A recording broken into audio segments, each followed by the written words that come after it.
Smoking is injurious to health. It causes cancer. ধূমপান স্বাস্থ্যের পক্ষে ক্ষতিকর, এতে ক্যান্সার হয়।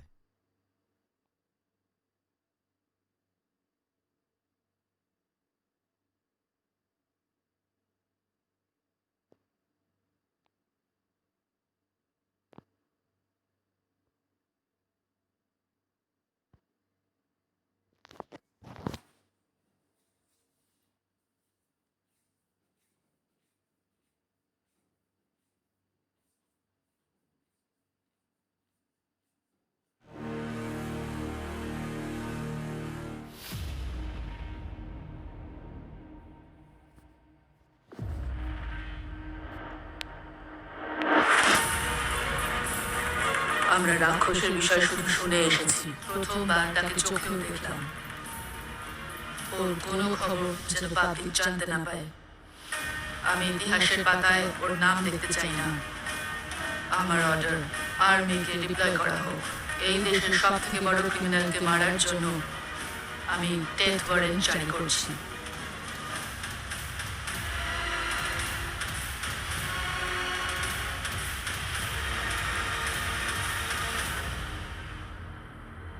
This is ridiculous. How can somebody write something so careless? তাও একজন সিনিয়র জার্নালিস্ট এরকম কিছু লিখতে পারে, এটা আমার বিশ্বাসই হচ্ছে না। এই বইটা পাবলিশ হওয়ার আগেই ব্যান করে দিয়েছে। মার্কেটে আসার আগেই সমস্ত কপি পুড়িয়ে ফেলা হয়েছে। অনেক কষ্ট করে পুলিশের থেকে এই কপিটা পাওয়া গেছে। এটা জেনে রাখো, এটাই একমাত্র কপি। দীপা, আনন্দকে ডেকে নাও। স্যার, আমি জানি উনি একজন সিনিয়র জার্নালিস্ট, কিন্তু এই বইতে লেখা কথাগুলো আমি সত্যি বলে মানতে পারছি না। I have an interview to take in Delhi and I'm getting late for the flight. সরকার এই বইটা নিজে থেকে ব্যান করেছে, তার মানে নিশ্চয়ই কোনো ব্যাপার আছে। আমি এই চ্যানেলের মালিক হলেও এই চ্যানেলের ফেস তুমি। এই ব্যাপারে তোমার নিজেরই চিন্তা করা উচিত। তাছাড়া প্রায় 50 বছর ধরে আমি আনন্দকে চিনি। ও কোনো কিছু লেখার আগে অন্তত 100 বার ভাবে কিছু সত্যতা নিশ্চয়ই আছে। আমি 8 ঘন্টা সময় দিচ্ছি। এরপরে you can find someone else to do the job.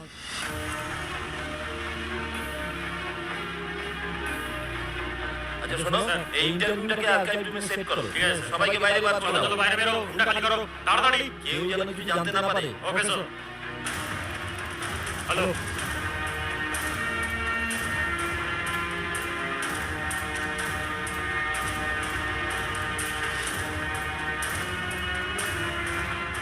আমরা সবাই জার্নালিস্ট। খবর খুলে সত্যিটা বের করে আনাই আমাদের কাজ। আর আপনি তো এই বইতে পুরো কবরস্থান করে ফেলেছেন। এর জন্য কিন্তু আপনাকে অনেক প্রশ্নের সম্মুখীন হতে হবে। অনেকের নাম জড়িয়ে আছে, কেউ আপনাকে ছেড়ে কথা বলবে না। হে দেবী মা, এখানে সবাই আমাকে নিয়ে খিল্লি করে। সবাই বলে আমার মাথায় গোবর পোড়া। পরের বার আমাকে যখন জল মরিয়ে পাঠাবেন, তখন গোবরটা একটু পরিষ্কার করে পাঠাবেন। স্যার, বাড়িতে সবাই ঠিক আছে তো? মারো এক চড়। হে দেবী মা, আমাকে রক্ষা করুন আপনি। হে দেবী মা। মেয়েদের এরকম অস্বাভাবিক পোশাক পরা উচিত নয়। মিস্টার শর্মা, মেয়েরা আমাদের কোনোদিনই রণচণ্ডীর মুখোমুখি না হতে হয়। আরে দীপা ম্যাডাম কফি চেয়ে পাঠিয়েছেন। এই মিনিটটাকে ভেতরে পাঠা।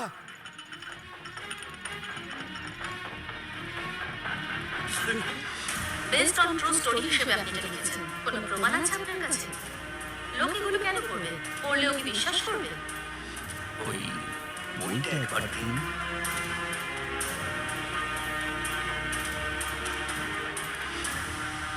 এই নিন, আমি এটা কেটে দিলাম।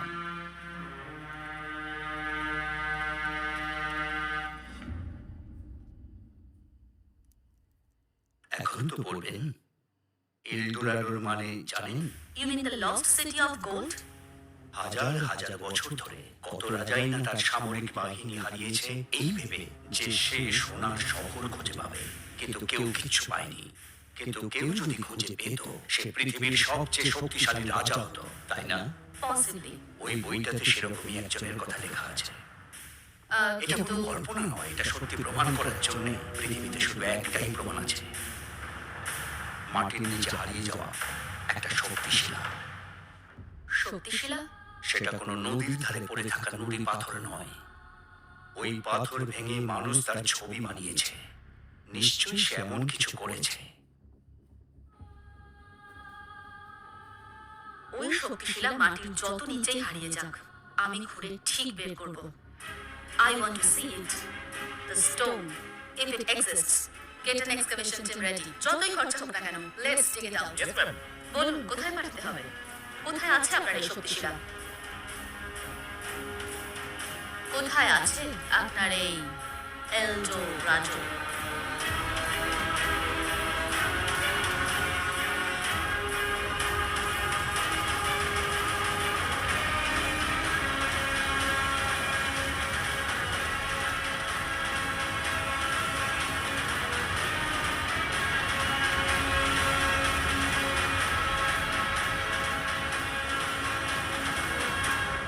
ஃபைல் விடுதா மாட்டிருக்கா மேடத்துக்கு புது ட்ரெஸ்னா ரொம்ப பிடிக்கும் தோணுது.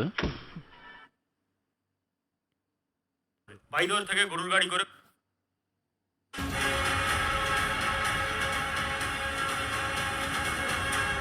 কেজিএফ শহর থেকে 18 মাইল দূরে বাগডোর, সেখান থেকে টাঙ্গায় চেপে বাইদর যেতে হবে। বাইদর থেকে গরুর গাড়ি করে পূর্ব দিকে আরো 4 মাইল যেতে হবে। তারপরে সেখানে গিয়ে 40 ফুট গর্ত খুললে সেই শক্তিশিলা পাওয়া যাবে, এটা লেখা আছে। দেখো, অত চিন্তা ভাবনা না করে একটা টিম নিয়ে ওই পাথরটার খোঁজ করো। স্যার কি বলছেন আপনি? 3 দিন পর আমার বিয়ে আছে। ওই বয়স্ক ভদ্রলোকের কথা তো ভুল হতে পারে। ভেতরে যিনি বসে আছেন উনি আনন্দ নিঙ্গালগি, উনি ভুল কিছু লিখতেই পারেন না। স্যার স্যার 1950 থেকে 1980 সালের মধ্যে সমস্ত নিউজ পেপার এখানে আছে। আমি আরো কিছু চেয়ে পাঠিয়েছি, কিন্তু কোথাও কেজিএফ কে নিয়ে কোনো আর্টিকেল লেখা হয়নি। ওকে, নিউজ পেপারের কথা ছাড়ুন, এই বইয়ের কথায় আসি। Let's hear it from you. আপনার মুখ থেকে শোনা যাক, ও কে ছিল? হিরো নাকি ভিলেন? এমন কি বা ঘটেছিল ওখানে? কেজিএফ থেকে পাওয়া সোনার দাম অনেকটাই বেশি হতো, কিন্তু যে হাত দিয়ে ওই সোনা বাইরে আসতো তারও একটা ইতিহাস আছে।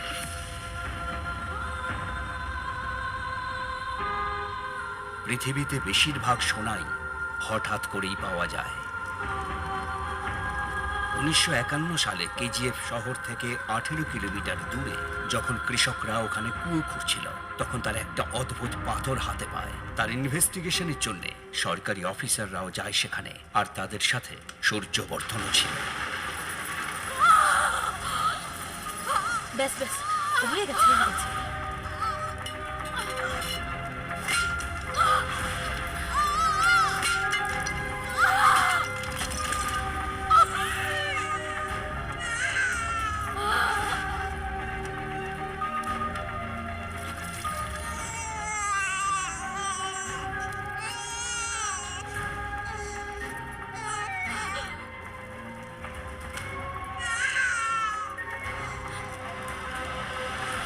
ভাগ্যের কি খেলা, সেই রাতে দুটো ঘটনা ঘটে। ওই জায়গাও খুঁজে পাওয়া যায়, আর তারও জন্ম হয়। যত সহজে পাথর পাওয়া যায় তত সহজে সোনা পাওয়া যায় না, কিন্তু সূর্যবর্ধন ওই পাথরের মধ্যেই সোনার খাদানের খোঁজ পেয়ে যায়। তাই সেই রাতে ও কাউকেই রেহাই দেয়নি। তোমার রাজার মতো সুন্দর ছেলে হয়েছে মা। রাজা?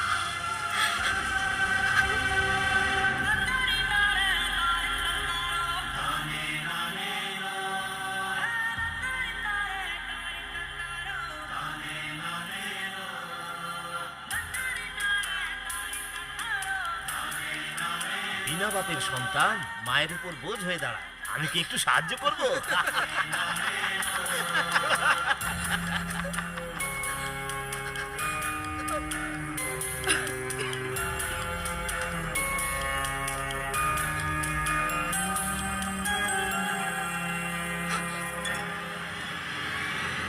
সূর্যবর্ধন ওই জমিটা লাইমস্টোন মাইনিং এর নামে 99 বছরের জন্য লিজে নিয়ে নেয়, আর এই গোপনীয়তা বজায় রাখার জন্যে ও দূর দূর থেকে জোর করে লোক তুলে এনে মাইনিং এর কাজ করাতে থাকে।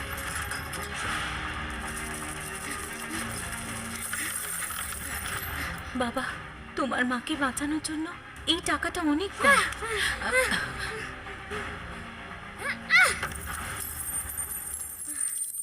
14 বছরে বিয়ে, 15 বছরে সন্তান। এই স্বল্প জীবনে শুধু দুঃখই সয়ে গেল। মাত্র 25 বছর বয়সেই যমরাজ ওর ঠিকানা খুঁজে পেয়ে গেল। পৃথিবী ছেড়ে চলে যাওয়ার আগে নিজের ছেলেকে দেওয়ার মতো কিছুই ছিল না, শুধুমাত্র কিছু কথা ছাড়া।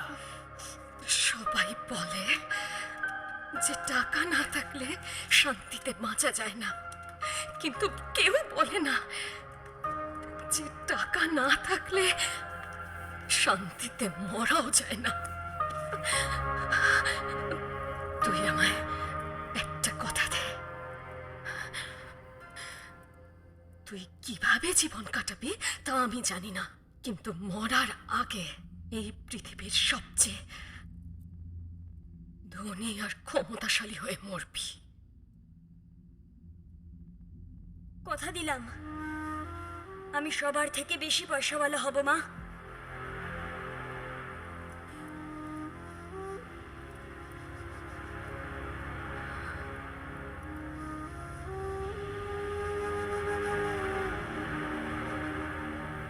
ওর মা ওকে ঠিকানা বলে দিয়েছিল, কিন্তু সেই ঠিকানার রাস্তা ওকে নিজেই খুঁজে বার করতে হতো। টাকা দে, টাকা দে, নেই আমার কাছে। টাকা নেই। আমার কাছে আছে, আমার কাছে আছে। এতে কিচ্ছু হবে না, আমার অনেক বেশি চাই। আচ্ছা, আরো বেশি চাই? যদি হাত পাতিস তাহলে খুচরো পাবি, আরো বেশি চাইলে হাত তুলতে হবে।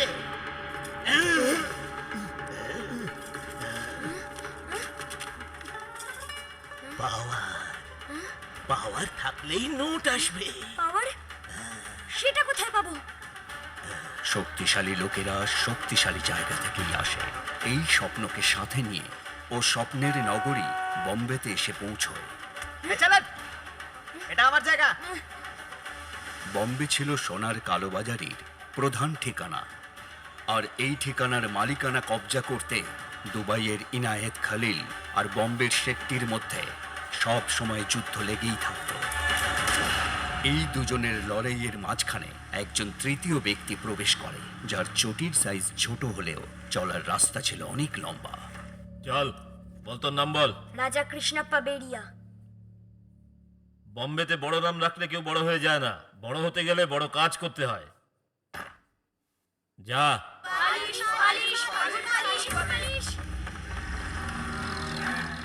শেট্টি, সবাই এনাকে মেনে চলে। ইনি হলেন বম্বের বাদশাহ। ওই পুলিশ ইন্সপেক্টর কিন্তু খুব উঠছে, ওর ডানা ছাড়তে হবে। আরে মাথা খারাপ হয়ে গেছে নাকি? ওই ইন্সপেক্টরকে কে মারবে? তুই মারবি? মারতে গেলে দম লাগবে, নাকি এই বাচ্চাগুলো মারবে? কিরে, ইন্সপেক্টরকে মারার দম আছে? দেখলি?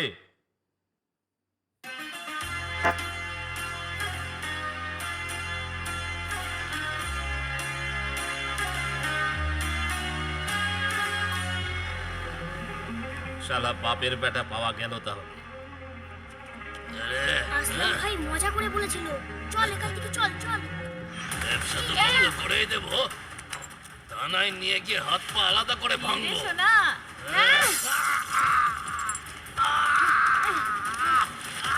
আরে স্যারের মাথা ফাটিয়ে দিল, তাড়াতাড়ি ধরে আনবে তাকে।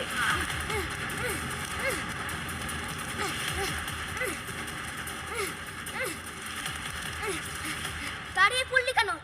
চল পালা। ওকে তো আমার নামটাই বলা হয়নি। কি? যাই, ওকে আমার নামটা বলে আসি। কে ওই মালটা? যাকে ধরান। হ্যাঁ স্যার, এই চল।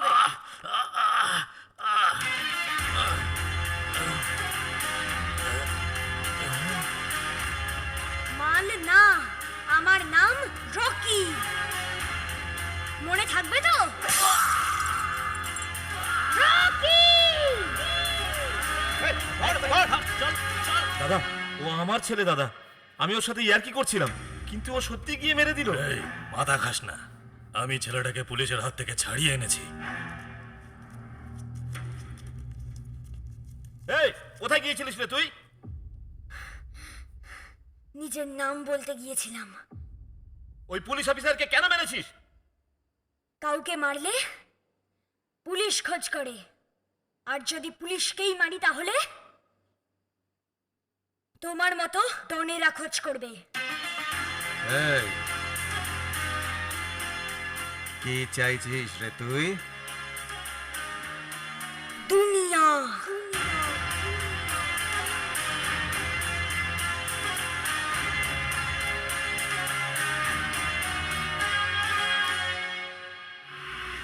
1978 সালে ইরান আর আফগানিস্তানের জন্য ইউনাইটেড স্টেটস আর সোভিয়েত ইউনিয়নের মধ্যে দূরত্ব তৈরি হয়, আর তারই ইম্প্যাক্ট পড়ে সারা পৃথিবী জুড়ে। অয়েল, কফি, স্টিল এবং কটনের দামের সাথে সোনার দামও আকাশ ছুঁতে থাকে। কিন্তু এরই মধ্যে সূর্যবর্ধন তার সাম্রাজ্য বিস্তার করে ফেলে। ওর এই সাম্রাজ্যকে আরও মজবুত করতে ওর সাথে সামিল হয়েছিল আরও 5 জন পার্টনার, যারা ওর সাম্রাজ্যের 5টি স্তম্ভ। ভার্গবের মৃত্যুর পরে ওর ছেলে কমল কেজিএফ থেকে বেরোনো র মেটেরিয়াল গলিয়ে ওর থেকে সোনা বের করত, আর সেই সোনা দেশের বিভিন্ন জায়গায় পাঠানোর দায়িত্বে থাকত রাজেন্দ্র দেশাই। পশ্চিমাঞ্চল ছিল অ্যান্ড্রিউর কন্ট্রোলে। গুরু পান্ডিয়ানের পলিটিক্যাল পাওয়ারকে ব্যবহার করে সূর্যবর্ধন রাজনীতিতে প্রবেশ করে আর পুরো সরকারকে নিজের মুঠোয় নিয়ে নেয়। সূর্যবর্ধনের সব থেকে বড় শক্তি ছিল তার ভাই অধীরা, আর এইসব কর্মকাণ্ডে সূর্যবর্ধন তার ছেলে গরুরাকেও সামিল করেছিল। আর এই দুজনের জন্য কেজিএফ এতটাই সুরক্ষিত ছিল যে সূর্যবর্ধনের দিকে কেউ আঙুল তুলতে পারত না। কিন্তু একদিন সূর্যবর্ধনের হার্ট অ্যাটাক হয়। কেজিএফে সূর্যবর্ধনের সমস্ত কর্মীরা এই সুযোগের সদ্ব্যবহার করে। সেই প্রথমবারের জন্যে কেজিএফে বিদ্রোহের আগুন জ্বলে ওঠে। সোনার দাম বাড়ানোর সাথে সাথে ইনায়েত খালিলের কাছে বোম্বে ঢোকার এটাই ছিল সঠিক সময়। শেট্টির প্রতিদ্বন্দ্বী দিলাবার ঠিক এই সময়ে ইনায়েত খালিলের সাথে হাত মেলায়। বম্বের নাগপাড়া পোর্টে প্রথমবারের জন্য ওর সোনা পৌঁছানোর কথা ছিল, কিন্তু সোনা পৌঁছানোর আগেই দিলাবার বম্বেকে নিজের মুঠোয় নিতে চায়। দিলাবার অর্ডার দিয়েছে শেট্টির গ্যাংকে শেষ করতে হবে। সবাইকে মেরে দে।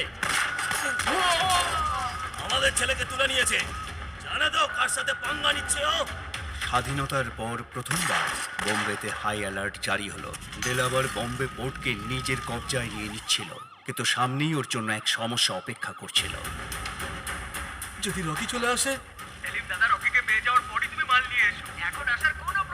হ্যাঁ, ওকে পাওয়া গেছে? এখনো পাওয়া যায়নি। বল বল কোথায় ও? কিন্তু সব লোকজন ভেতরেই আছে। কি লাভ, আগে ওকে গিয়ে ধরো যাও। সব জায়গায় ভালো করে খোঁজ কর, যেখান থেকে পারবি রকিকে নিয়ে আয়। কি হয়েছে বে? রকি ধরা পড়েছে। দাদা, রকিকে ধরে ফেলেছে। ওকে পাওয়া গেছে, চল।